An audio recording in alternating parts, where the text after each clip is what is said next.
Michael, I don't know if you see anyone there, but I'm not seeing Yeah, anybody. if there's anyone from the general public that would like to make a comment, please use the raise hand function and I'll unmute you.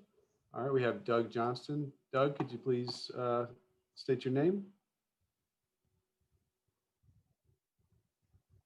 Oh, can you hear me? Oh, sorry. Doug Johnston at 120 Forest Road. I've been working on Dix Park and have developed a sense of some things that will benefit, I think, the whole park system.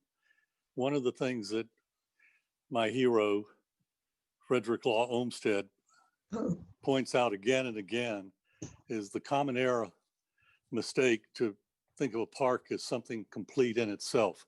And that's true too, of course, of parks, greenways, and open spaces. And the other problem he points out is that cities and nature are too often considered two separate entities. So when you put those together and deal with it, you come up, I think, with some ways of integrating the two that produces a lot of opportunities that we may not get without doing that. I would be interested to find out what parks, recreation, and cultural resources, particularly, of course, the parks and greenways, would look like if everybody felt that those features of our, really part of our infrastructure, were at their doorstep, not truly, but in a figurative sense. There are two places that illustrate what I'm getting at. They're Eliza Pool Park and Chavis Park and Chavis Way, which all are in the thick of things. Eliza Pool, soon to be in the thick of the downtown South, and Chavis Way being a tendril that goes from the park into the neighborhoods. So I've written a couple of items. They're both shorter by far than a op-ed piece in the News and Observer. And I'd like to send them to the chair to look at and determine whether it should be distributed, be useful to distribute it to the rest of you. And then think about how that concept belongs in your work plan or could be included or added to it if you thought it was worth doing. I'll be pleased to answer any questions, but I really feel like it's better to have read it and form your own opinions, and then you can ask some questions. And also, you have a real agenda, not this busybody who's shown up at the last minute, but I'm very grateful. This is really one of the most accessible groups that I've dealt with, and every one of them are eager to listen to, input from what I consider to be the general public. But a lot of them have a lot more, to be perfectly frank, rigorous system of vetting who takes up your time. So I'm very grateful for all your interest and willingness to give me some time to make this point. Great. Thank you so much for coming and for your words. And I look forward to receiving your email.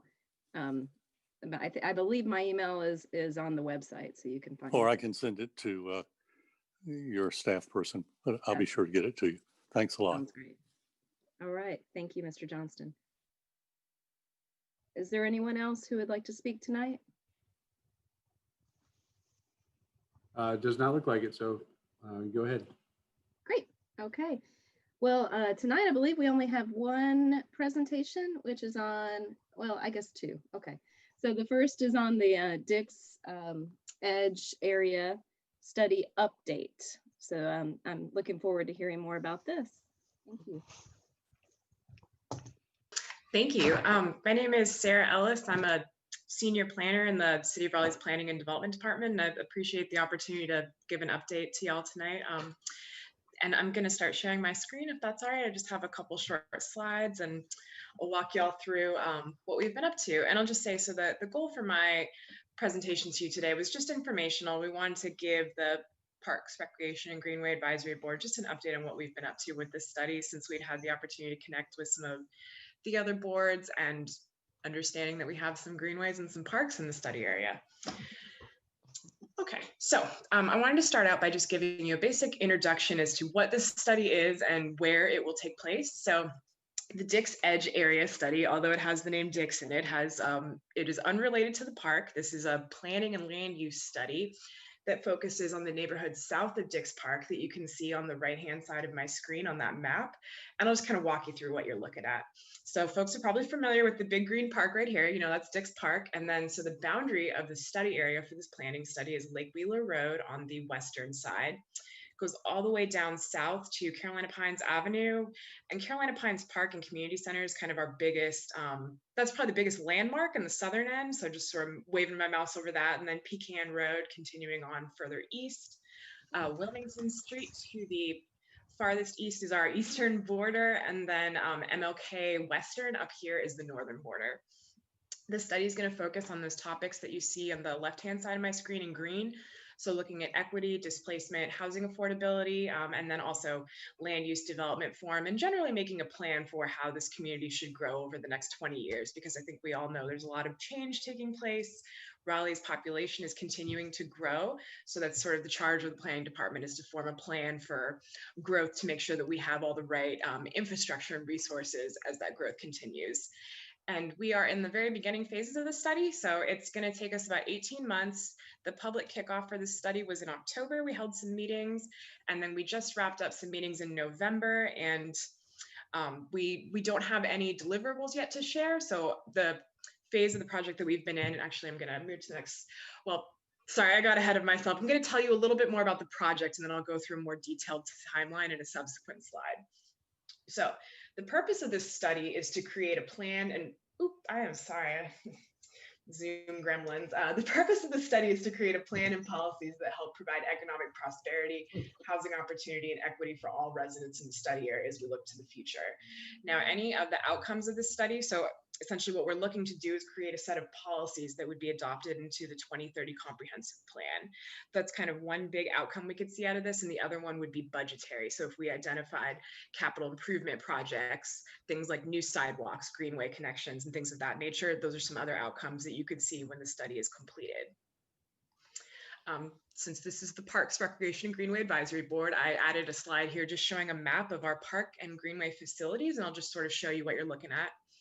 So we have a couple small parks in the area. We have Carolee Park and Eliza Pool, and then we have two greenway trails that run through. So the Walnut Creek and the Rocky Branch are both traversing through the study area, and these are certainly things that we are keeping in mind as we look at opportunities for connection, and also just opportunities to sort of ask the public, what would you like to see here in the future? Okay, so here's where I got ahead of myself earlier. So this study began, as I mentioned, in fall of 2020, and we did a couple of workshops with the public. And where you see that it says preparation, that's been the majority of the work that's been done to date. We've been doing a lot of information gathering, having a lot of conversations with different members of the public. We have a survey out that I'll talk about a little bit more later, but we essentially wanted to get a really good understanding of what are the issues in this area and what do you like about this area, so that we can then take that information and allow it to inform our plan as we go.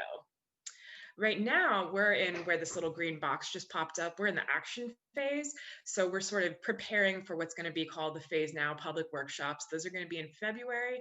We just picked our dates, and we're just getting ready to mail out postcards to all the residents announcing that. And what that's going to look at is a compilation of everything that we heard from the prior two phases. So sort of issues, opportunities, what you don't like, what you do like, what you want to plan for, what you want to change, packaging that together. And then we're going to present that back to the public at the Phase Now workshops, paired with a lot of the technical data that the consultant team that we have hired has collected. And that technical data is things like traffic reports, market real estate analytics to help us understand what the housing market looks like, things of that nature. And we're going to synthesize all that data into a format that is easy for the public to digest, and then we'll bring it in front of folks in February during the Phase Now workshops and start to look at solutions. And then as we continue on, we will continue building on those solutions. So what we do in Phase Now is a lot of just sort of reviewing, here's what we heard, and here are some very preliminary ideas of what we can do to address what we've heard. And then we will continue to tighten up those ideas as we move through the rest of the planning phase. Another feature of this study that's a little unique to us that'll happen in the spring of 2022 is we have an affordable housing summit. It's an affordable housing land use study. So I'm happy to talk about that more, but I wasn't going to touch on that too much in this meeting. And then summer of 2021, we would be closer to having some more formalized recommendations, and again, going back and vetting those with the public, and then looking to a final adoption from the council in spring of 2022. That's when we'd be wrapping up. And then I just wanted to touch a little bit on the project outreach, just as information so folks knew what we were doing to get the word out. So we have a website that's updated regularly. We just started our monthly newsletters. The first one's going to go out next week, and then they will be continuing on through the end of the project. I'm sorry, I don't know what pressed that button, but okay.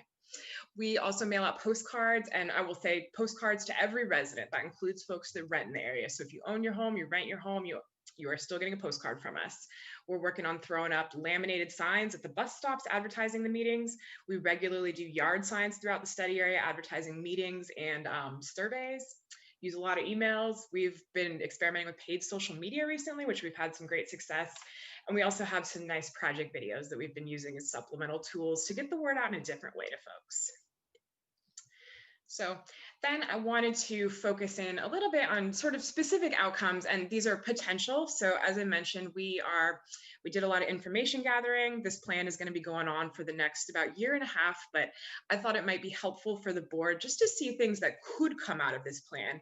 And again, anything that comes out of this plan would eventually be adopted and approved by the city council. So these are just examples of things that you may see come before you. So plans like this could identify capital improvement budget items. They could identify transportation sidewalk gap improvements to enhance park connectivity. We can also look at changes to Unified Development Ordinance. And that one, what we had thought of specifically is, are there ways that we could allow houses to front along the greenways? Is that a possibility? Could that help with connectivity? We will continue to explore as we do the study. And then future land use map amendments, that's kind of the bread and butter for the planning department. And I thought that might be interesting to this group because the future land use map sort of lays out a roadmap for the type of development in the area. And that would be something we would be looking at for along the edges of Dix Park and around all of the parks and greenways in the area. How do we want the look and feel of the area to be as it continues to grow over the next 20 or so years? So I mentioned earlier, we have a survey open. I just wanted to plug this with any opportunity that I get. All of our information, all of our flyers, I should say, and our surveys are available in English and Spanish. At each phase of public engagement, we've also conducted a meeting in Spanish. So that's why you see identical images on both the left and right-hand side of the screen. So that's in English and Spanish, same thing, different survey for folks who prefer to take it in either language. But this survey is open until the end of the month. We encourage anyone that is a stakeholder in this area, live, work, worship, use the Greenway in there to please take it and spread the word. We'd love for as many folks as we can to take the survey before it closes. So that is it for my introduction. I'll just leave this up for a second so you see my information on here. I'm happy to answer any questions you have now, or you're more than welcome to reach out to me at any point about the study. I'm happy to chat, and I just thank you for the opportunity to present to y'all tonight. And I will stop sharing my screen now and happy to answer questions.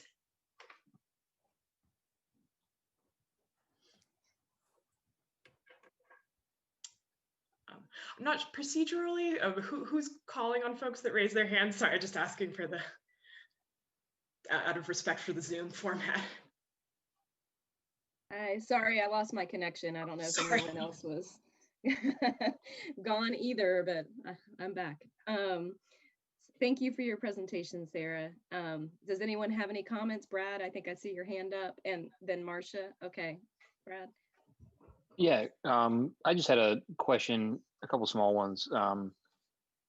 Actually, first, is there an inventory being done in this area that can sort of relatively quickly assess like the number of units we're talking about that are here currently? Like how many housing units are currently in this area? How many rental units there are? I'm not trying to put you on the spot to say like you have to know that right now. It's more just, it seems like pertinent to a lot of the other conversations that are going on about the number of units that are potentially feeling pressure right now. And that is not an easy number to sort of understand. It's, I think, smaller than most people think, but still a relatively large number. I don't know if you're doing that sort of baseline. Here's what's currently in the study area. Yeah, no, I'd be happy to speak to that. We are. So that issues and opportunities report that I think I mentioned, that report I'm expecting next week from our consultants, and that will contain all of that. So they're pulling real estate data that would include number of units, sales prices, looking at sort of how homes are changing hands, looking at the delta between the land value and the value of the home. And I mentioned that one because when you see that land value is exceeding the value of the home, that's a good indicator that teardowns may be to follow. So we'll certainly be pulling that, and that'll be available to the public in February. We're doing our staff review this next month. And when I say staff review, I mean, we vet this with all of our colleagues and other departments that touch upon this work. So it's not just planning. We make sure to sit down with transportation, economic development, housing and neighborhoods to make sure that they are comfortable with what we're working on as well. Right. Yeah, I just, as soon as possible to get those numbers out, even if it is a little ahead of the analysis of it, would be good, because it sounds like there's going to be a grant conversation about affordable housing units in this area. And it'd be nice to know if there's 300 current units that are affordable that are under pressure right now because of the park and other things going on. So it'd be useful to have that information sooner rather than later. Probably just out there in the ether. The other question I had, or it's a question or a comment, is the criticality of the two 440 bridges that are sort of noted here, that are sort of Greenway corridors. They were also on the non-binding site plans that the developer circulated for downtown South. And I don't know how those become emphasized, but I do think that there is a real gap here all along 440, really, of pedestrian bike access into across the interstate, as well as the park. And so I don't know how that becomes like a reinforced thing, but it is something that we're potentially forgetting in all these conversations. Sure. Yeah, that's certainly, we've heard that comment from the public, and that's something that we'll be looking into through the course of the study. Absolutely. Cool. Marcia? So, yeah, my question has to do with your comment, Sarah, about the feasibility of housing along the greenways. That strikes me as unreasonable, because the greenways are along stream corridors. They're in floodplains. And to contribute to more stormwater runoff by building doesn't make good sense to me. So I don't know how, I don't know, maybe there's a way that you can justify it, but in my mind, I'm thinking that sounds not wise. If I may, I'd be happy to respond to that. I completely understand that is very reasonable. We do not have the goal of placing homes in the floodplains. And this, I say this very preliminarily, that we were looking at if there were greenway connections that were outside of a floodplain in an area that was reasonable to develop in, and if the stars aligned and the policy and all of the folks that were to review a suggestion such as this thought that it was reasonable, it's something that could happen. But that is many, many levels of review from many, many qualified staff away from being anywhere near reality. I just tried to pick out a couple examples of things that might be of interest to this group, but your point is well taken, and we are not looking to place homes in the floodplain. Thank you. Did anyone else have any comments or questions for Sarah? Christina, yep, go ahead. Thank you so much.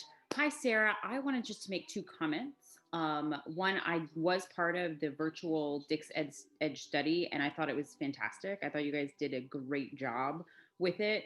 I know that you mentioned that you're going to be doing more community engagement. I really think that was really beneficial. I know there wasn't a huge amount of people that joined, but I think the more you do it, the more people are going to come. So I wanted to commend you on that. And the other one that I wanted to mention was your social media, because I constantly am sharing things from you guys, and I'm liking, and I love it.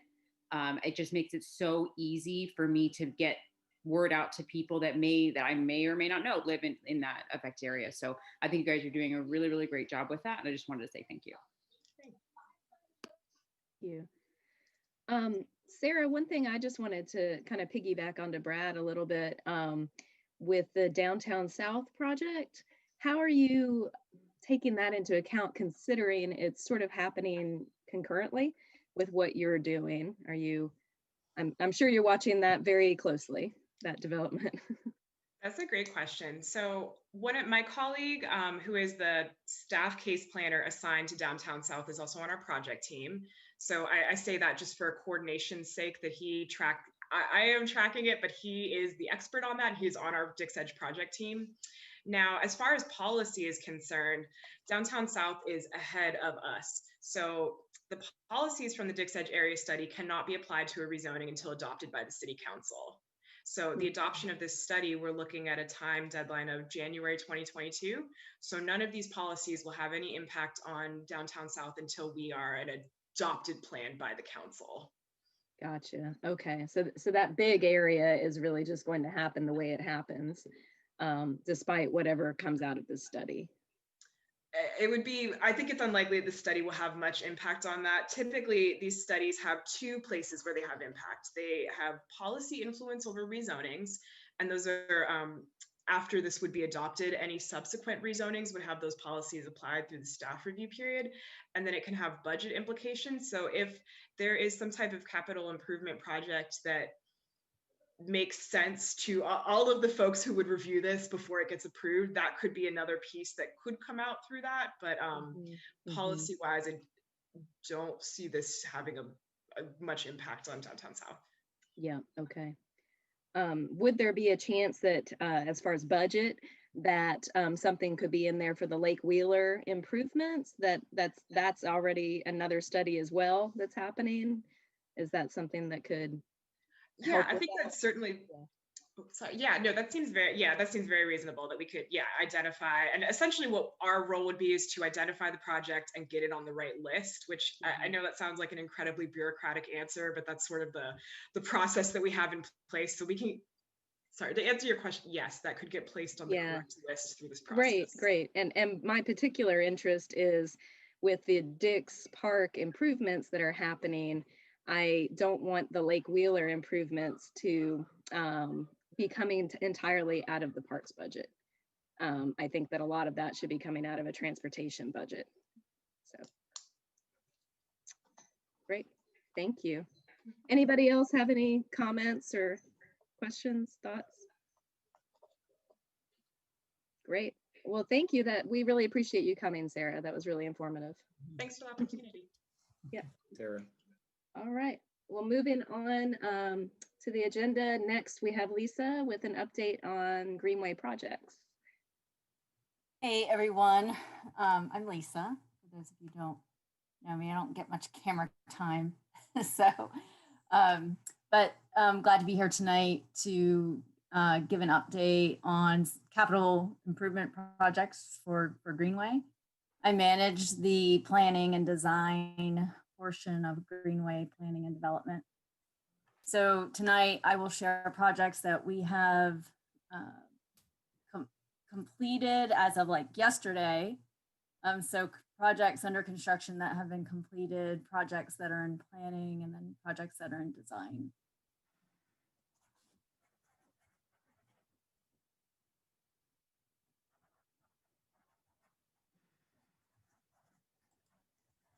Okay. So this picture, can everybody hear me? Mhm. Yes, okay. So this picture here on the right, this is, I wanted to showcase this. This is a project that was just completed. Yesterday, we did the final walkthrough. This is the retaining wall project just east of Crabtree Valley Mall. And so it's been paved since this project, but this kind of gives you a little bit of an idea. So the first project I have on this slide on the left, this is the location of that retaining wall project. It's just east of Glenwood Avenue along the Crabtree Creek Greenway. It was the majority of that project was a new retaining wall. There was an old timber retaining wall there that had been there, for many years, the original construction in the 90s. And I'm sorry, the 80s, 1980s. And that retaining wall over time. The Crabtree Creek in this section, you can see that there's a bend here, and it was slowly over time degrading that timber retaining wall. If you guys get a chance to go out and take a look at it, it's really cool. And so that project's been completed. On the right-hand side, this is the Wakefield Trail. It's a disconnected trail, meaning it's not connected to the rest of the system at this point. You can get to other portions of the Greenway system by sidewalk.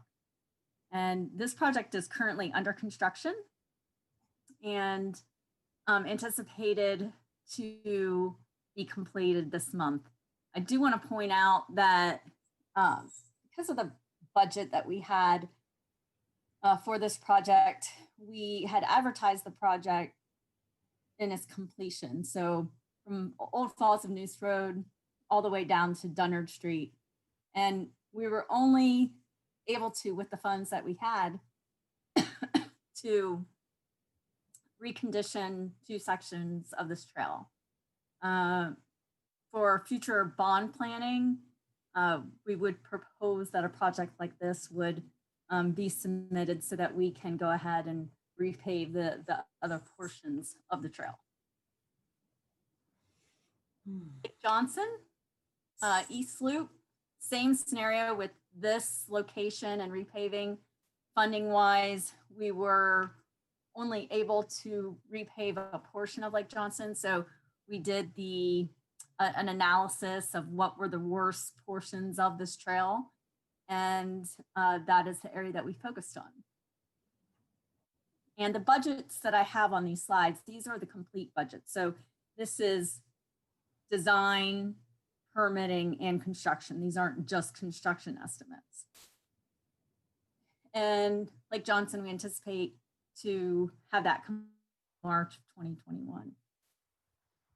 So structure 106, this is like the infamous project that is location that is along Capitol Boulevard. And it's a boardwalk section that runs about from the top of the red line to Ratchford Road. That boardwalk had been damaged by many storms and runoff from the adjacent properties. So this project will, for those of you that aren't familiar with the new alignment, will continue the alignment on the north side of Crabtree Creek up to and around to connect to Ratchford Road. And then it will be a facility on Ratchford Road that would then connect back to the existing trail. And this contract, the construction contract, is currently routing, and we anticipate to give a notice to proceed to the contractor very soon. And there's a 6-month completion time for this. So it's not that long of a construction schedule. Hey, Lisa, on 106, did street trees make it into the ultimate construction documents along Rashford? No, there are some trees that are in between the parking area and the street. So there is existing landscaping, but there's no additional street trees. And, you know, this is a site that we do anticipate will redevelop. And so there is some opportunity there in the future to address some of the aesthetics. And there may also be an opportunity to maintain a connection along the creek. So this solution is a permanent solution and could be used as a detour around for folks that, you know, don't want to travel by boardwalk. So I see some opportunities here with any redevelopment of these future sites. or of the site in the future. Okay. Just to note on that, as far as like the aesthetics of the facility on Ratchford Road, it will be painted green with bollards that are separating traffic from the bike ped facility. So there are some elements there that make it stand out aesthetically and attractive. Okay, so part of Greenway work, if you guys don't know, we actually do stabilization of stream banks. And as you know, some of the older sections of the system that were super close to the stream bank, some of those sections have just given way from over time, stream bank changes, stream changes dynamics. And so we have several sites here that we put out for bid and will be addressing. And in some of these cases, we would actually be not just stabilizing the bank, but also rerouting the trail further away from the creek so that we don't put ourselves in a position for stream bank issues, trail issues in the future. So these sites, we actually did look at, future conditions, anticipated conditions of levels of the creek, and use that to evaluate where the trail location would be. So there's 3 sites as part of this project. One up near, just inside the Beltline, near the retaining wall project, North Hills Park. The second one is just west of, or actually just east of Wake Forest Road. And then the third one is a section up off of a tributary that comes into the Neuse River Trail. So in the past year, we completed a connection from the community Neuse Crossing on the east side of 401. And there's been a lot of changes in the stream bank, in the tributary that connects into the Neuse River Trail. And so in order to protect that new infrastructure that we just put there, we have to go back and do some stream bank modifications to help protect that facility. And this project is anticipated to be completed in the summer of 21. Will the sanitary sewer work that's happening along between site 1 and site 2, will it be finished by summer of 21 too? So, yes. Completely inaccessible right now. Yes, it Great. will be. Thank you. Yes, I know. That's been a very lengthy project. And so on to brighter things, new shiny things. Crabtree Creek West is a project that, when I started planning this project, it's been a few years. We went into this project thinking that it was smooth sailing. We had all the acquisitions in place and that everything would go really easily. But from a permitting perspective, has not been easy. This also has DOT funding or federal funding, and that traditionally does add another layer of reviews and permitting to the process. But I'm happy to report that we are super close. We plan to, we're still waiting on construction authorization. So we're waiting for the feds to release the funding for this project and give us authorization to advertise the project. And Lisa, this was 2014 bond money, is that right? yes. Okay. The design was actually 2007 bond money. Wow. so that takes you back. Yeah, to be truly transparent about that. So we're looking to advertise this project February, hopefully at the latest of 2021. And it'll be a 2-year construction timeframe. This project has 5 bridges, and one of the bridges is a suspension bridge. So it's only 2.1 miles long, but the complexity of the construction and the very tight, narrow spaces to get into construct it will add that length to the project schedule. This is another federally funded project, very short segment, but very important. And we'll add definitely will add better user experience. So if you're coming from Centennial Campus, right now you have to get onto the sidewalk at Avon Ferry Road. And so what this project will do is it's basically using that sewer easement. You can see the picture down on the right. This is actually taken off of Trailwood Drive. And the connection to, or the new trail alignment's basically going to come right where you see where this sidewalk kind of connects closer to the road.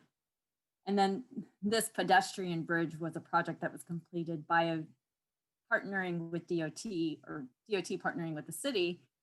And so it's a separate pedestrian bridge. And then that, if you keep going west, you head to Lake Johnson.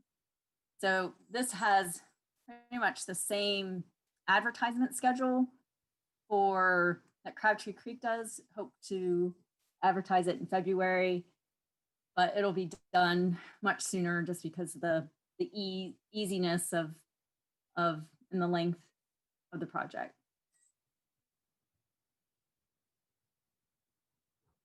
I'm not sure if anybody has seen advertisement for the virtual engagement for the Crabtree Creek improvements at Lassiter Mill Road. This is a 2014 bond project. It's $2 million that was included in the bond. And what we did was we evaluated this corridor that you see here, basically from the east side of Lassiter Mill over to where, if you're familiar, that there's a set of stairs that takes you down to Crabtree Creek, and then it's basically a dirt trail that then turns into paved. So we looked at where the best use of that 2 million would be, and what we're proposing to do is eliminate the stairs. We would bring the trail up to Hertford Street a little bit sooner, and then it would maintain on the sidewalk as it does today.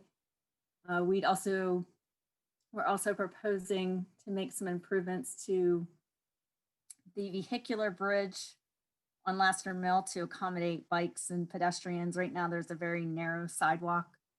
So we're looking to actually put a bike facility.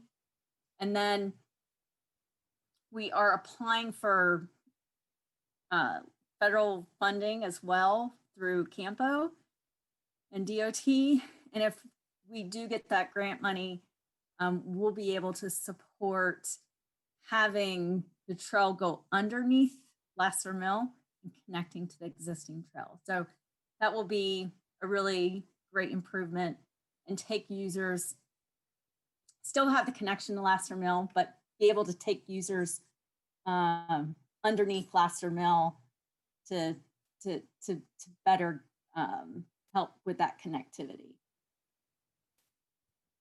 And we plan to, right now the schedule is to complete this late 2022. This is very, we're about 60% right now in the design. And so we'll still have to navigate the permitting process, but I encourage you all to look into the virtual public open house. And I believe Giovanna sent out information on how to get there. But if anybody needs it, you can email me as well. And last but not least, we have the Trenton Road Facility, and I call it a road facility. Right now, we're in the very early stages of planning this project. Basically, what it would include is some type of facility that would connect to the existing Reedy Creek Trail facility and get you to the bridge that crosses over 40. There's future plans for, this is Cary on this side. So in Cary's bike head Greenway plan, there's a plan to connect to the Greenway system using a multi-purpose style facility along Trenton Road. So the funding for this project would at least get us to this point. Right now we are, like I said, in the planning stages of this and still working out the details. So there's more to come on this and more updates. And that's it. And I can go back to any of those slides if anybody has any question about any particular project. Great. Thank you so much. It's really exciting to see things happening and some of them happening soon. So that's great. Does anyone have any comments or questions for Lisa? Christina, go ahead. Hi, I also just wanted to give you a comment. I did go to the virtual open house and I think it was very well put together and it was very clear. I completely understood the A, B, and C, and that the C is what you're looking for the funding for. I thought it made complete sense. That's great. And so I pushed it out to people that I know, but I love that it was an easy way for me to get other people involved. And I hope you have more than 694 views. I hope that YouTube view went up. So thank you so much. That's great feedback. The first person that I've heard that,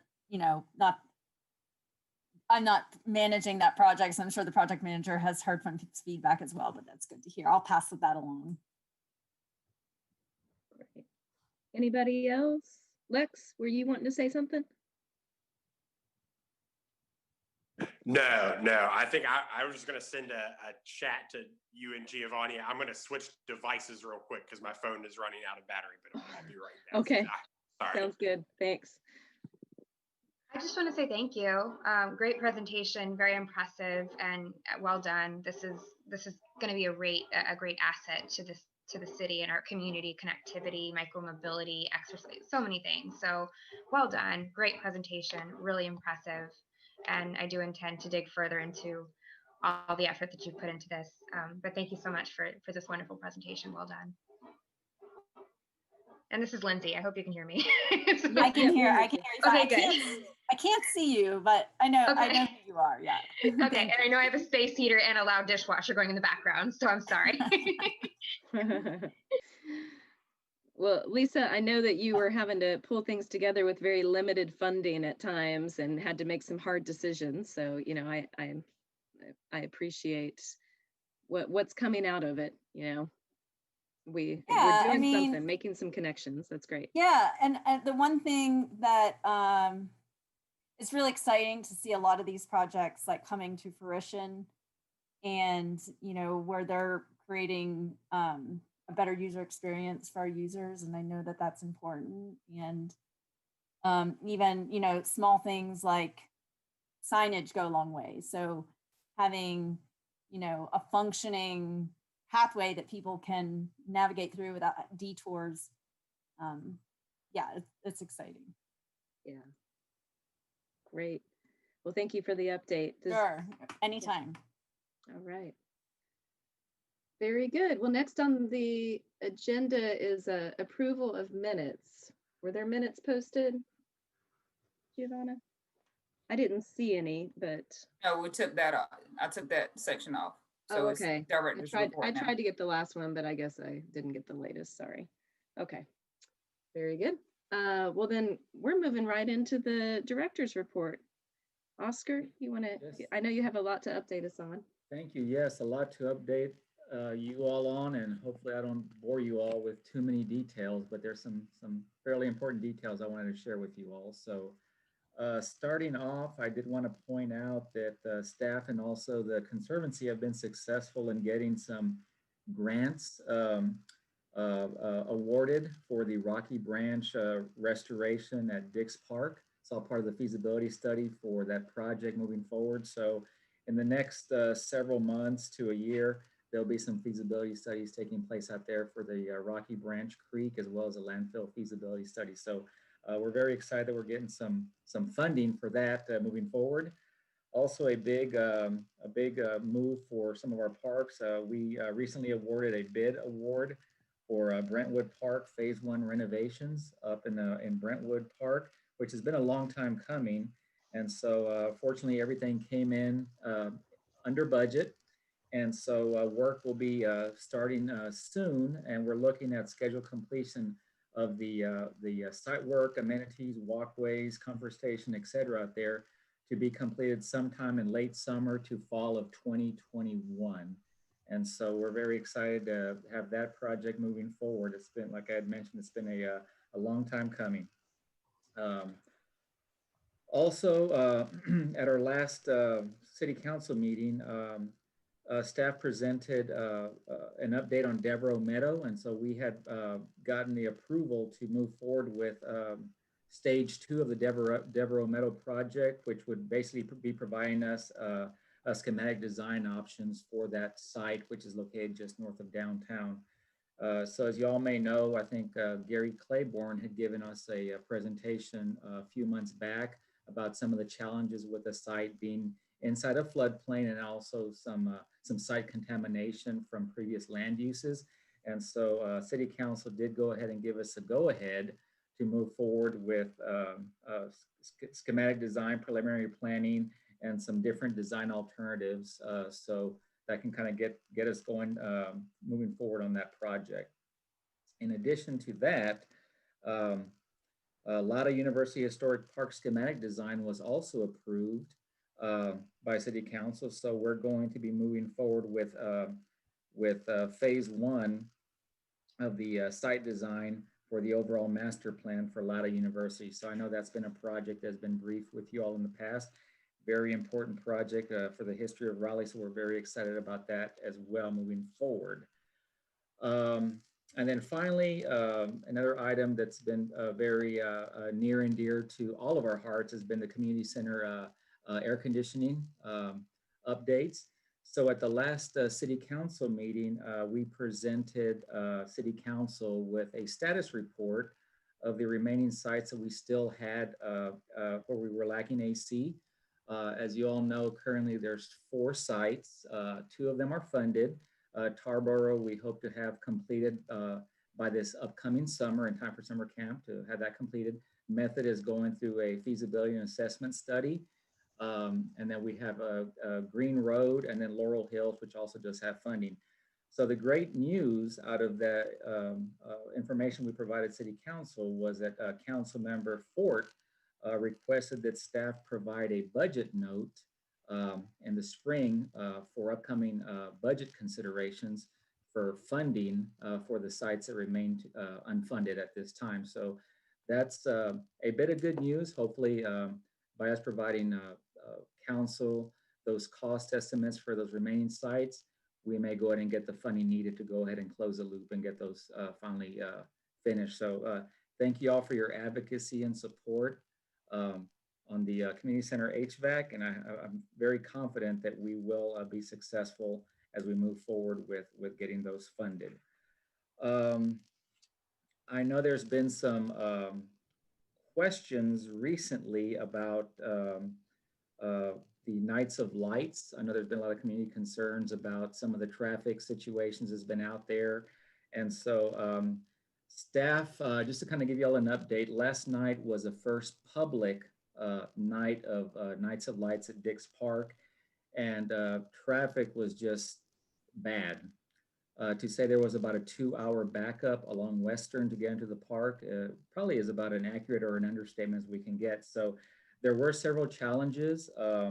I think between the event organizer may have thought that that the park could have had that capacity to, you know, hold as many vehicles as possible through one lane of traffic, and that really wasn't possible. So, in order to stay compliant with the governor's orders last night, our Office of Emergency Management and Special Events basically said we're going to have to go ahead and halt and stop any additional entries into the park, which resulted in about 125 or so vehicles not being able to enter the park to see the lights.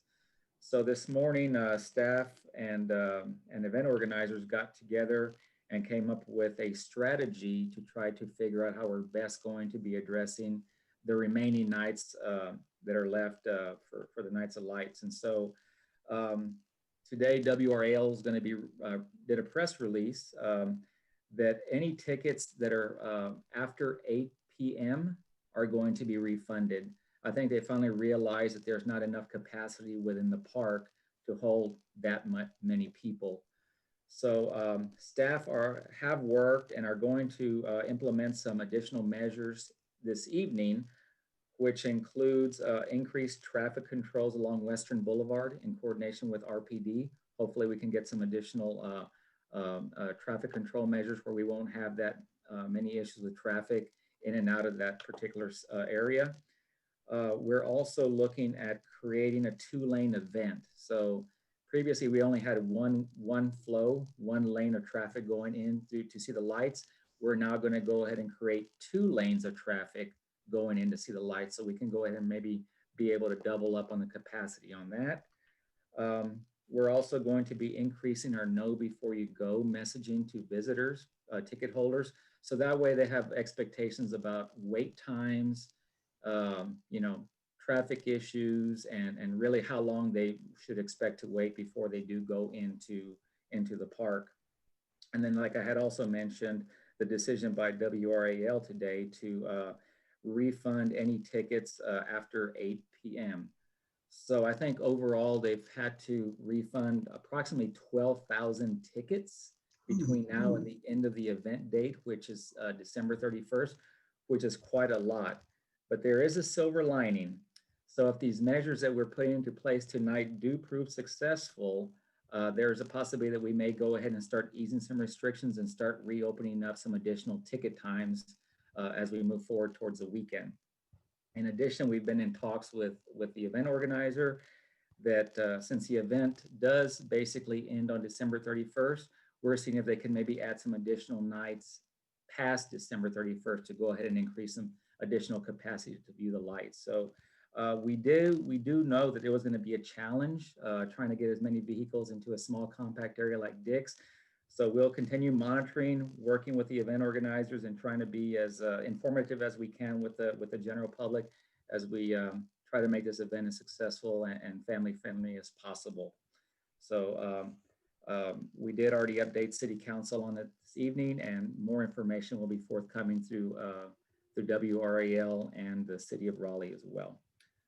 And speaking of Nights of Lights, I think Jen and Beverly did ask for an update because there was a discussion about that revenue sharing between the, you know, once all expenses are paid, that the city will be getting a portion of revenue. And so to be honest, after everything that's happened, I don't really feel that we're going to be getting much revenue. But the intent was that after all expenses were paid by WRAL and Capital Broadcasting Company, that 50% of the remaining revenues would be held by WRAL and Capital Broadcasting to be used towards funding the following year's event. And then the remaining 50% would be distributed to the City of Raleigh to be used to offset any park operating expenses for the event. We do have some staff that are working out there to kind of help support. So some of those revenues would be basically replenishing some of our staffing costs.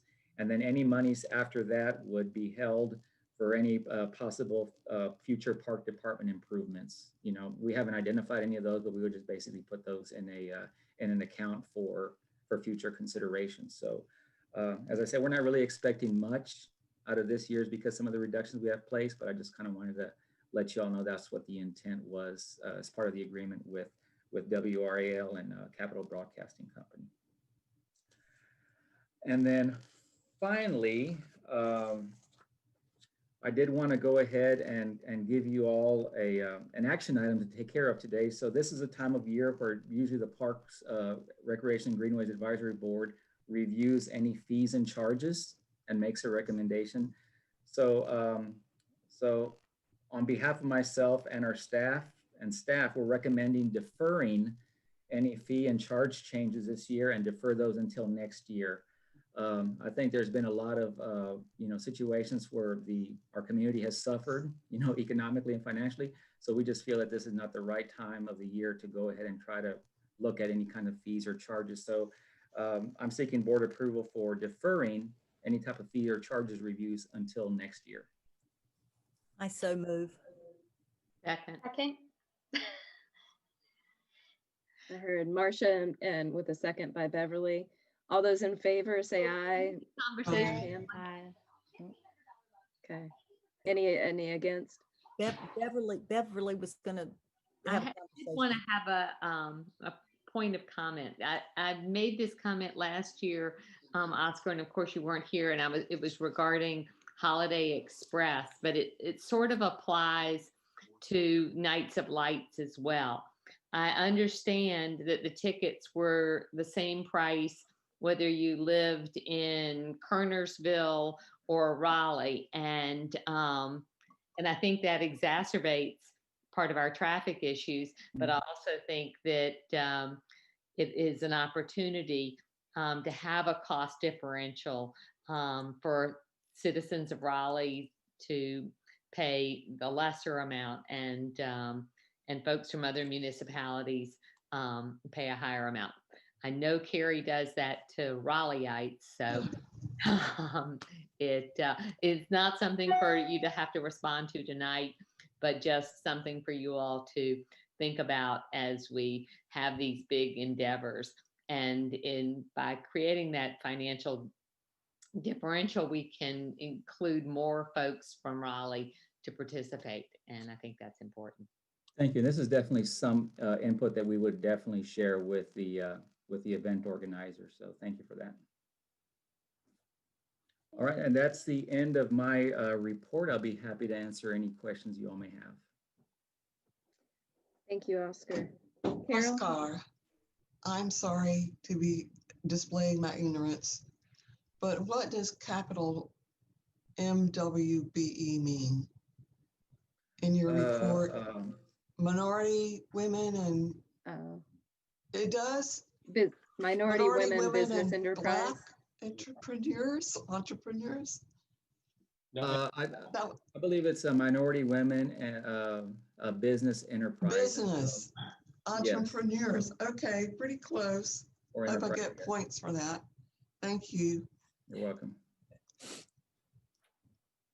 Anyone else have any questions or comments for Oscar? Thank you for the update, Oscar. Appreciate that. Yeah. You're welcome, Sean. So is the message that if we're going to try to go see the Dix Lights, that we should go on the early side and get in the queue? Yes. Yes. I went last night. You did? Mm-hmm. Did you sit in traffic? A little while, but it was worth it, and I enjoyed it. So it was a nice experience, and I do hope that they continue it in the future. It was, and especially at the very end, if you haven't heard, there's folks from Healing Transitions, the recovery place over there, and that was nice. They were all out in costumes with signs like honk, and I honked a whole bunch, and they loved that, and that was really cute. It was a really nice mix of displays, so really enjoyed it and appreciated the ticket that we were provided. That was a really nice gesture. So thank you so much. And if it could be extended a little further into the new year, maybe that could be a compromise for folks. I'm leaving the country tomorrow, so I'm going to be missing so many like Illuminate, downtown and things like that are going on. I won't be able to see them. So but they're a nice little joy where we're missing those gatherings together. So thank you again very much for that. That was really lovely. I have a ticket place I'm willing to give away because my ticket is tonight at 11:30. I do not plan to go outside my house at 11:30. So if anybody wants my ticket. You're not locked into the time. I'm not locked into the time? No, I went around 7 o'clock and I don't know, maybe it took 40 minutes to get in or something like that, but you're not locked into the time. It may look like that, but you're not.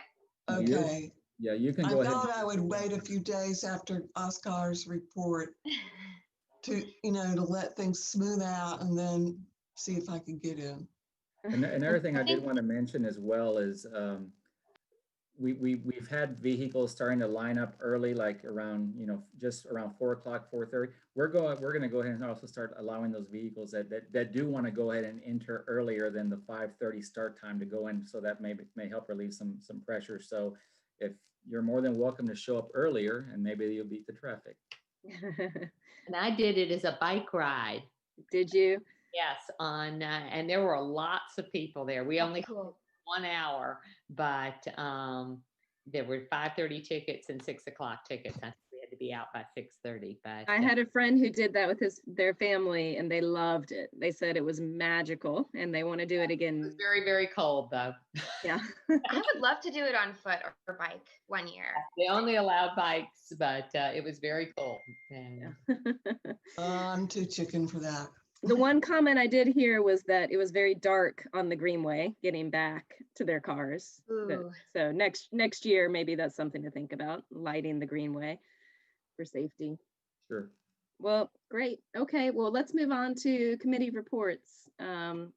First up is Parks Committee. I don't think Chris is here tonight, is he? Jennifer, did we vote? We did. Okay. Yep. Hope it's unanimous. It was unanimous, as far as I saw. Right, Giovanna? Yes. Great. All right, thank you all for that. Yep. And Parks Committee did not meet. Okay, thank you. Next committee is Fletcher. Charlie? Fletcher Committee met last Thursday. We're still planning for this year's event to go off as originally scheduled for May 11th. We're looking into tentative dates if we do need to push it back, though, but nothing's set or concrete on that. One thing that'll be coming to the board probably in the next few months is current funding for the Fletcher Awards is running dry. The primary source of funding for the Fletcher Awards was grant through the Fred Fletcher Foundation. So we're probably going to be asking them for more funding, as well as looking to see if there's any businesses or any other enterprises that we can kind of partner with in hosting the event. But our next meeting is in February. It's going to be February 9th. We're going to be reviewing the nominations and making the selections of the award winners. So if you want to be a part of that process, just reach out to me and I'll make sure you're included. Great. Thank you. Greenways Committee, Beverly. Oh, you're muted. I was looking at my calendar. Instead of meeting as a committee this week, since there was that Greenway update on the board agenda, so everybody could hear that because there were so many topics of interest. But we will be getting a report on the Greenway master plan at our meeting in January. I think it's January 11th, but you'll get a notice of that. But we will get the master plan update at that meeting. Great, thanks. Sustainability, wildlife, and urban trees, Marcia? Yeah, we met on Monday, and Zach Maynor, who's the urban forester, talked with the committee about the urban forestry team and the scope of what they do with tree conservation and protection and the right-of-way, trees in the right-of-way, and the removal of trees or pruning of trees as needed. And I was happy to know, and some of you may appreciate knowing this, that there are volunteers that help with tree planting, and that's something that if any of you were interested in, you can let Sally or Zach know. And there's also volunteers that work with invasive removals. This is exciting for some of us. A tree canopy study is slated to be done. It's seen as beneficial by several departments within the city, apparently, not only parks, but stormwater and planning, I think. I forget what the other committees are. Oh, the environmental sustainability division. So there's a possibility that a budget can be assembled to cover this expense by various other departments, hopefully in this coming spring of 2020. So that's what I have to report. Great, thank you. Lex, the Neuse River Blueway plan, you sent out the email. Any Yeah. other updates or comments? Yeah, no, I sent the email. I'll just reiterate what was in there for anyone who didn't see it and for the public's benefit here. The draft Neuse River Blueway plan is available online for public comment. It's https://publicinput.com/blueway. This link has been distributed to all the Blueway project partners who have been further asked to distribute it to their contacts. I would certainly encourage all the board members here to distribute that as you see fit to get some good public input on this plan. There's a listserv of subscribers on the project website as well, about 300 people who have been sent that and are looking to participate in the planning process. The next steps, there will be this public comment period runs through December 28th, so they'll be gathering those, and then the plan will be presented to our board for discussion on January 21st with action by our board on February 18th, and that would lead to potential final plan presentation to the City Council on March 2nd. Great. And again, just reiterate, would encourage anyone to share that public comment link. Good deal. Thank you. Next, we have the Devereaux Meadow Park.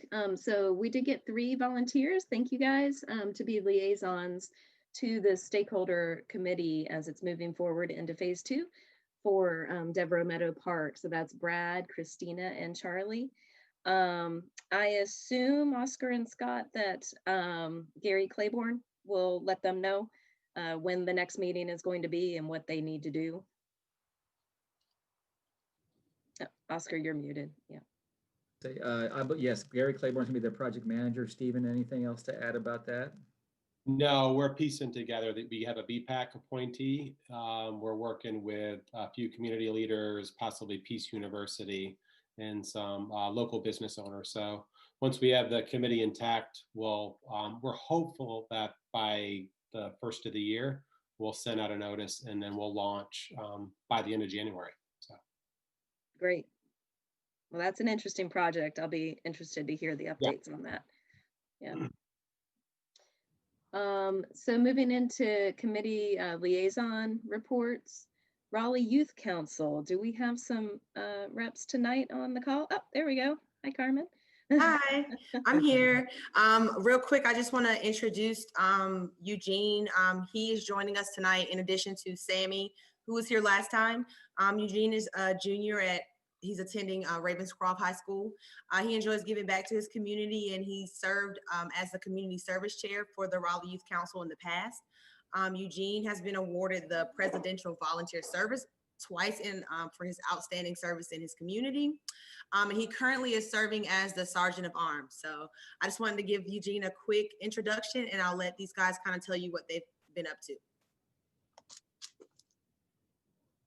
Hi, so recently, RSC, we've been doing a lot these past couple months, and usually we have mini grant conferences that we are part of the State Youth Council, and we're able to get grants. People are they're allowed to apply for grants for different like community service events and things like that. So this year, because of COVID, that was virtual. So we applied for a grant because we're a little underfunded because of all the lessening events we've had. So we applied for a grant and we're still waiting to hear back from that. And we have just been doing a lot of stuff with toy drives because we host two community service events that we give out toys for kids in the community. And Eugene's going to talk more about those community service events that we've been doing. Yeah, so in the month of December, the Raleigh Youth Council held 2 community service events. The first community service event that we held was our annual Santa's Workshop event that was held at the Laurel Hills Community Center 2 weeks ago. In past years, dozens of children and their parents have come to this event to participate in arts and crafts activities, to have a fun time with Santa Claus, and to overall have a good time that brings forth winter holiday sentiments. But as you can imagine, due to the pandemic this year, we were forced to think outside of the box. Inspired by the smiles and laughters of children that we heard after our annual Santa's workshops in past years, our council actually decided to hold the event this year again, but with coronavirus restrictions in mind. The event took place in an almost like a drive-through setting where children and their parents could pick up arts and crafts activities to complete at home, and many families ended up donating toys for our toy drive. Our other event this month, that was our main event that takes place every year at Roberts Park, which is called the Toys for Teens event. Similar to the other community service event, our council was forced to brainstorm for hours on trying to figure out how to hold a coronavirus safe event, since we didn't want the community to miss out on our annual event that so many people look forward to every year. But after hours of brainstorming, we were able to make it happen last week, and we had about 160 children attend our event, and we gave away more than 160 presents to those children. It's safe to say that our council saw a lot of success this month in giving back to the community. That's wonderful. Thank you so much.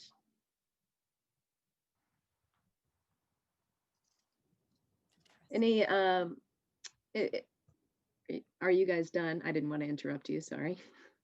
Yeah, I was just gonna add, so like the Toys for Teens event, I feel like that would be a good way to partner because that event especially, this year we had to primarily involve in our members like drop off locations for our exec members.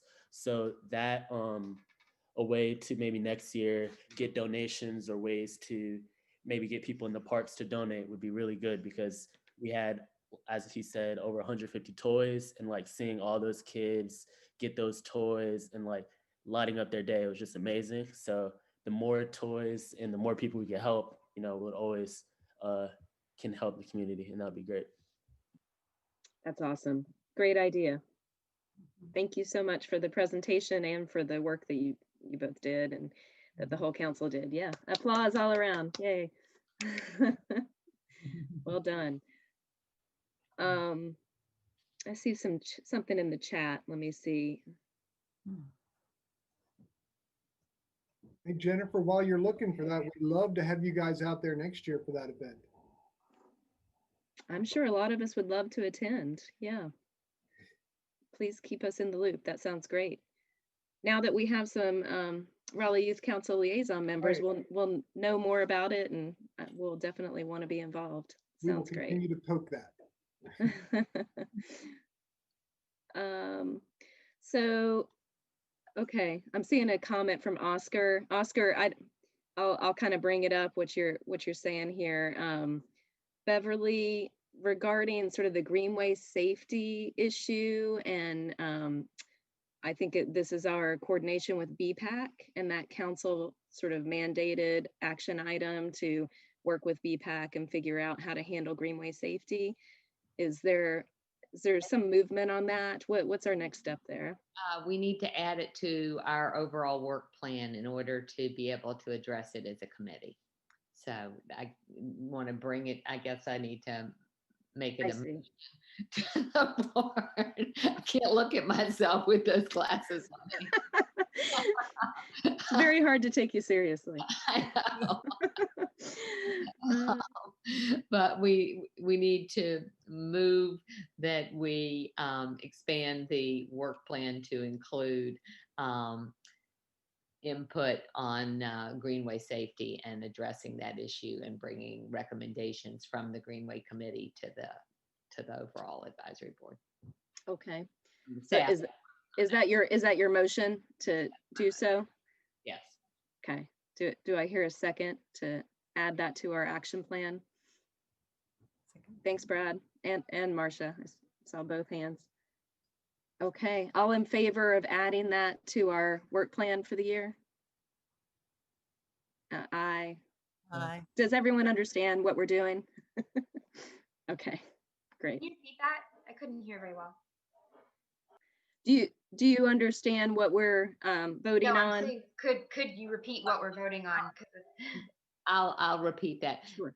We are, the staff is working on a Greenway safety plan, and we want to study it and give feedback to it in the Greenway committee.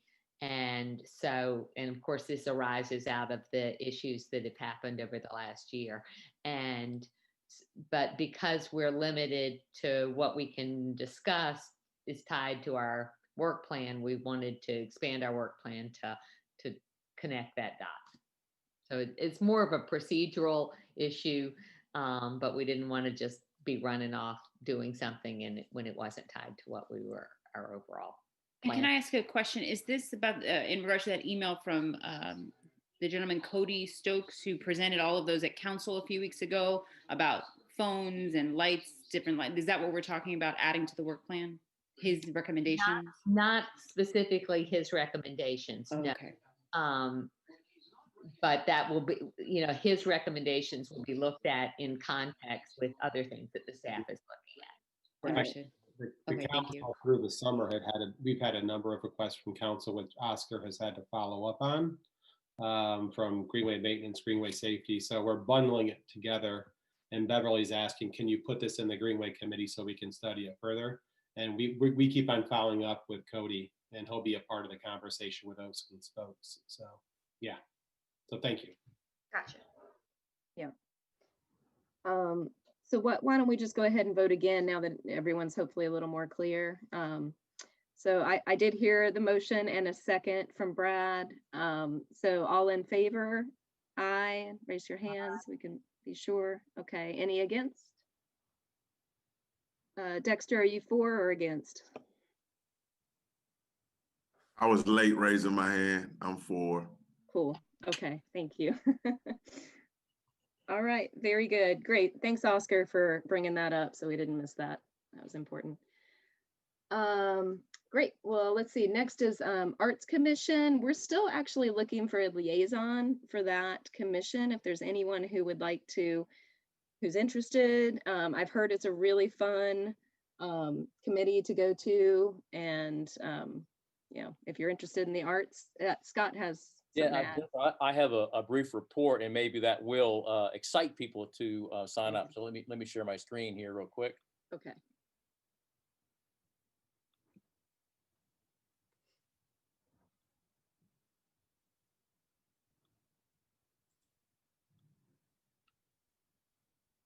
All right, everyone see the screen?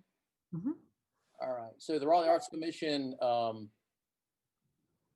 met on the 15th, and I'm just going to pull a few items out because we've talked about partners and doing things in the parks that are a little different. So let me back up here. We've been working with the North Carolina Chamber Music Institute, who receives grants through the Arts Commission that are managed by the Office of Raleigh Arts. And one of the neat things that we've been able to do is they've not had opportunities to perform. So the staff have found opportunities to perform and provide pop-up concerts. I'll show you, we get this all to work. I'll show you a short clip from a pop-up concert.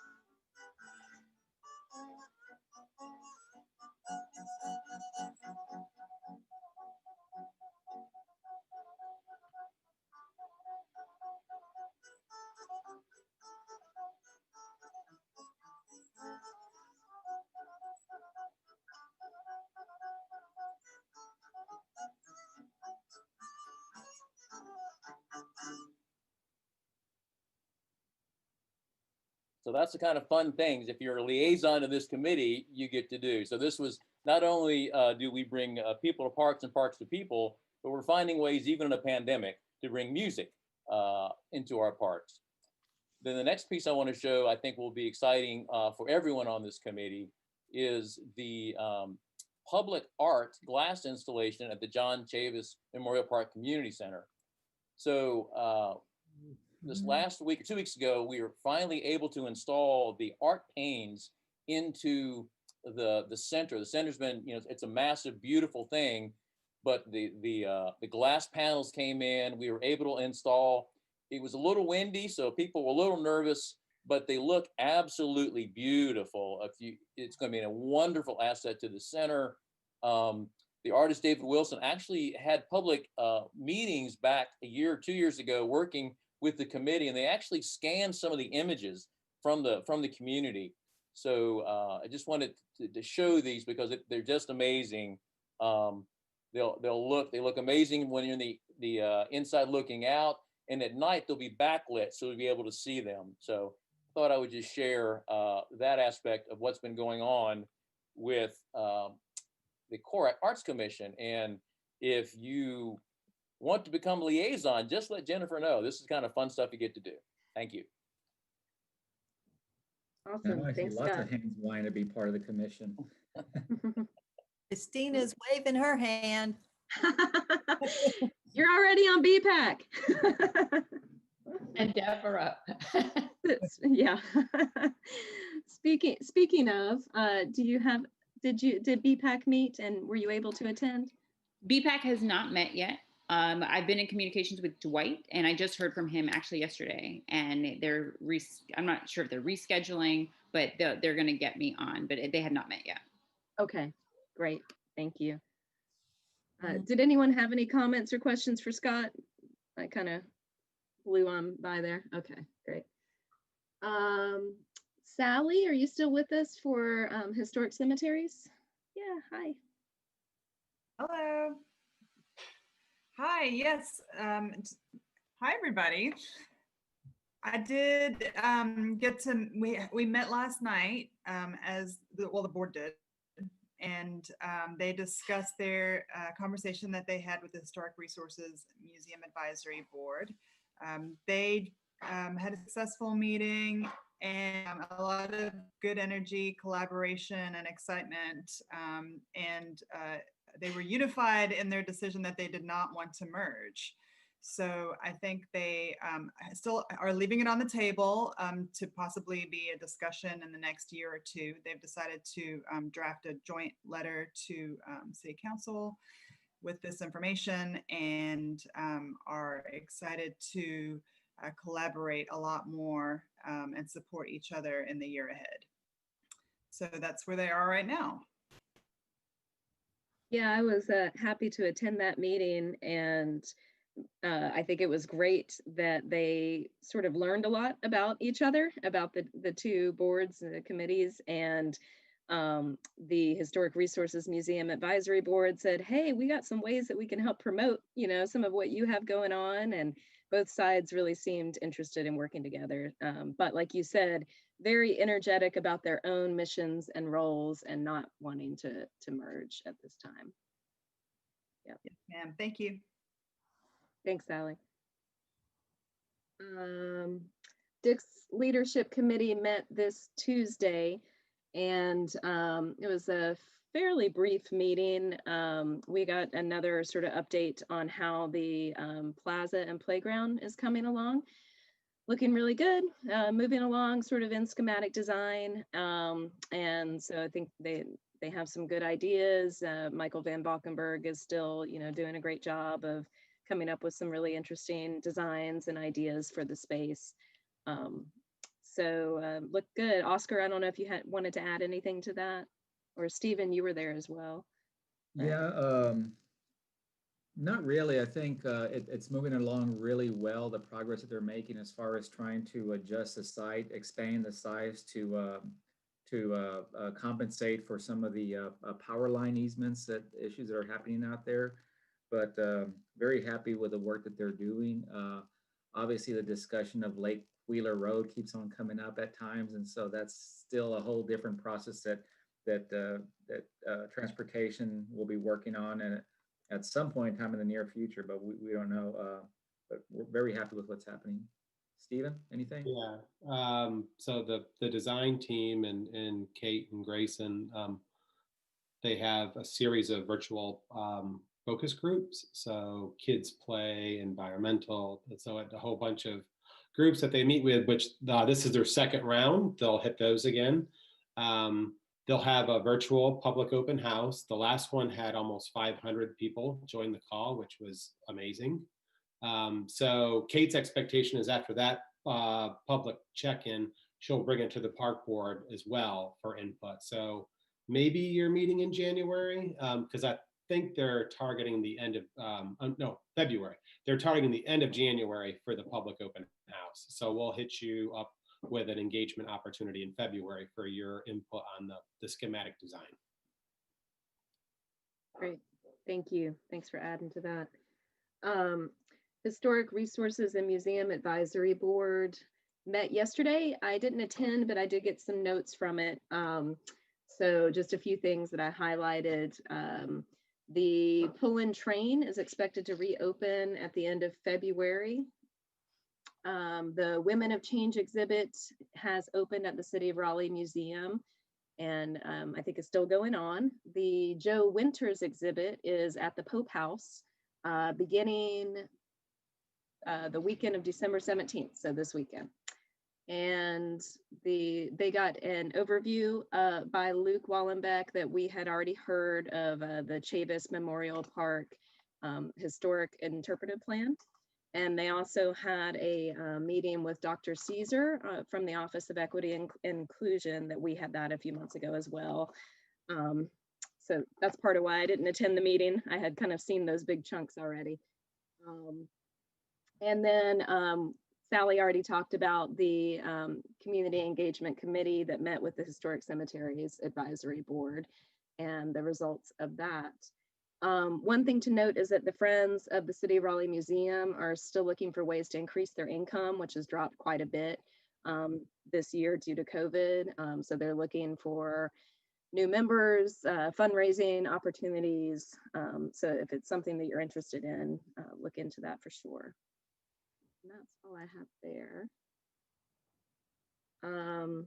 Chair report, the only thing I would say is just seeing as this is our last meeting of the year, I just wanted to say we should celebrate the park department successes this year.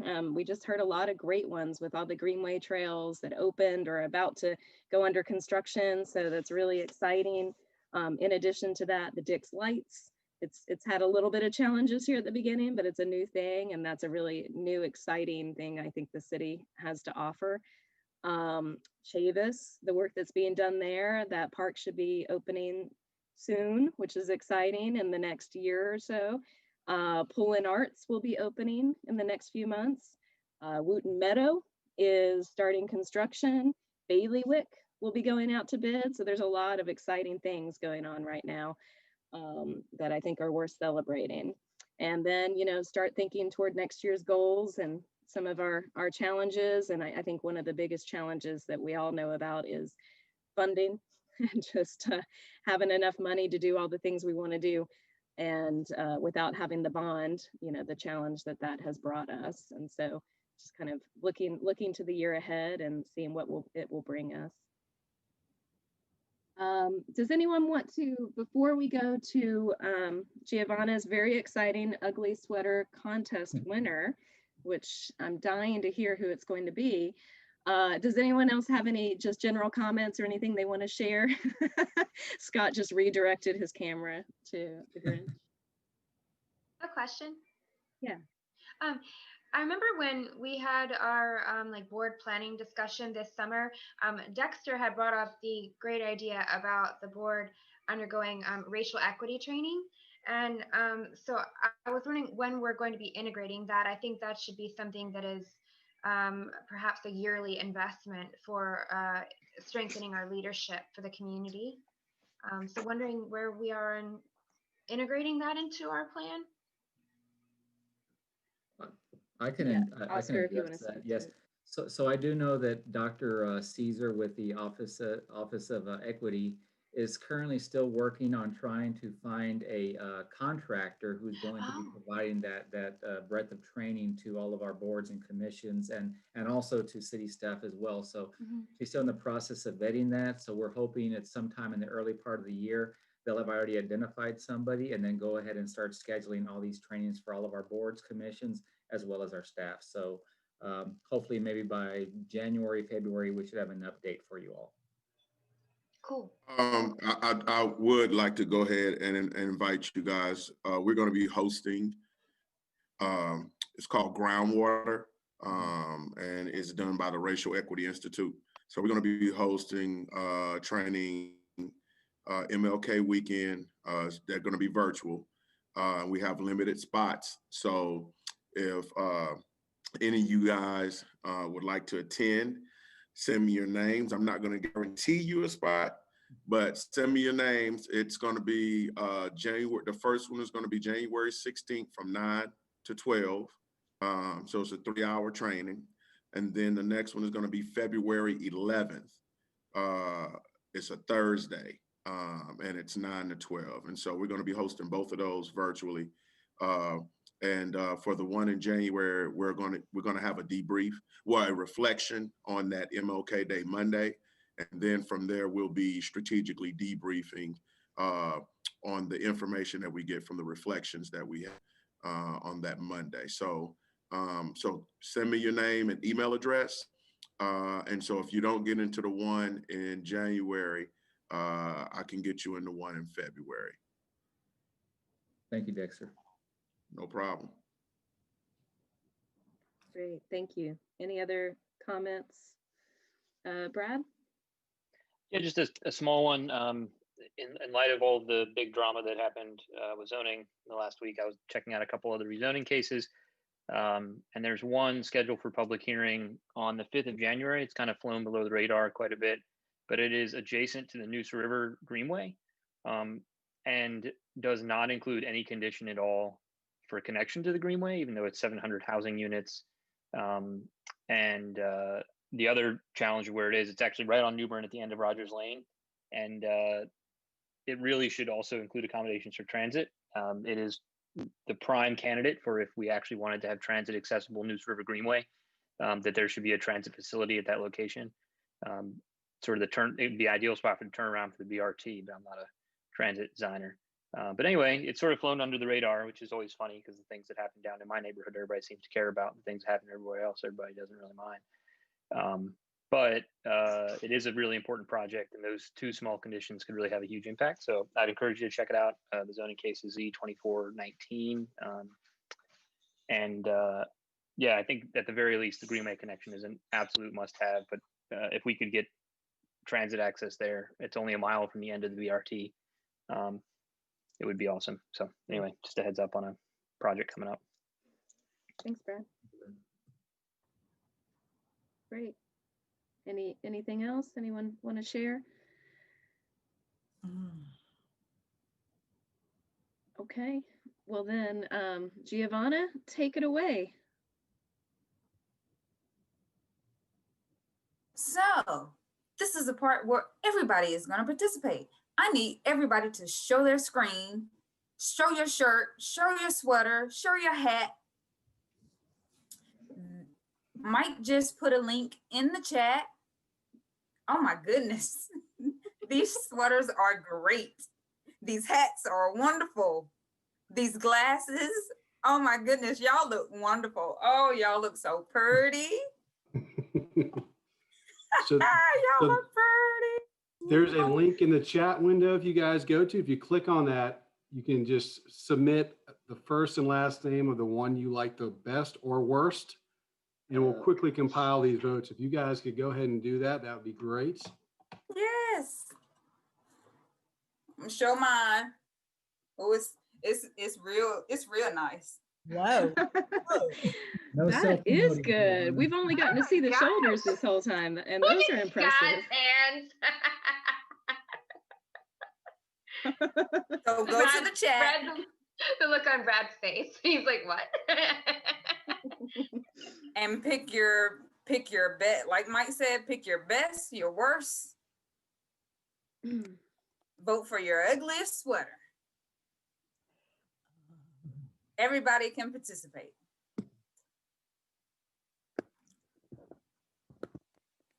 Is it open yet? Yeah, It Is it should only be. me that's having the issue? Yeah. Okay. Must be Brad.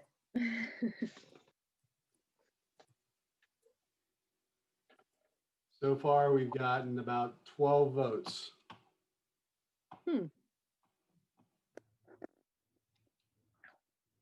What am I looking for? You see in the chat, there's, if you know where over there, Oh there's a yeah, I link. know how to do chat, but when I Do you see press the on link? it, I get this huge screen. Let me see if I can minimize it.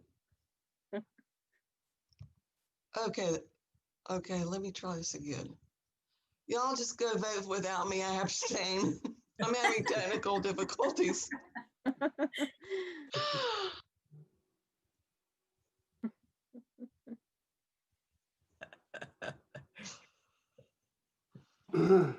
Let's see if I can figure this out. You give about 15 more seconds, Giovanna, and then we'll. Yeah. All right, I'm gonna go ahead and share my screen here. Okay, that's just not gonna work. Let me know if you can see my screen. I can. You see it? It's rigged. Giovanna is the winner with 4 votes. Scott came in second with 3, and there was a two-way tie for third, Charlie and Beverly. I don't count because I'm. You set it up. That's hilarious. Well, you get your prize. I hope it was a good one.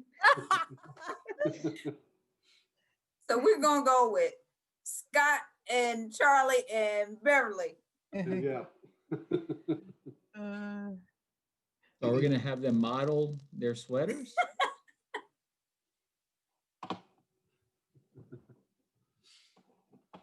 Yes, Scott already is modeling his. Scott, can we see your sweater? Mine's homemade and I also have a Christmas vest. The vest sends it over the top for sure. Yes. Very imaginative. And Beverly.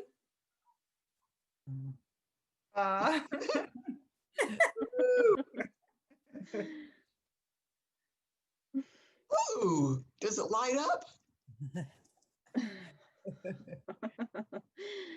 Wonderful. All right. Well, any more on that, Giovanna? So yes, so look for something sweet for me in your mail. Oh. Nice. Excellent. Well, Lindsay, you all safe have a- travels. Yes. Happy you all have a holidays, Merry everybody. Thank you. Merry And have a- Christmas. Happy last night of Hanukkah. Happy holidays. Well, see you in the new year. All right. Oh, look at Michael's background. I think we've moved to adjourn, right? Yes. 21 be better. Amen to Bye-bye. that. Stay safe, Thank you, everyone. everyone. Merry Christmas. Happy Happy Take care. holidays. Happy holidays. Bye. Nice Safe to see you travels. again. Yeah.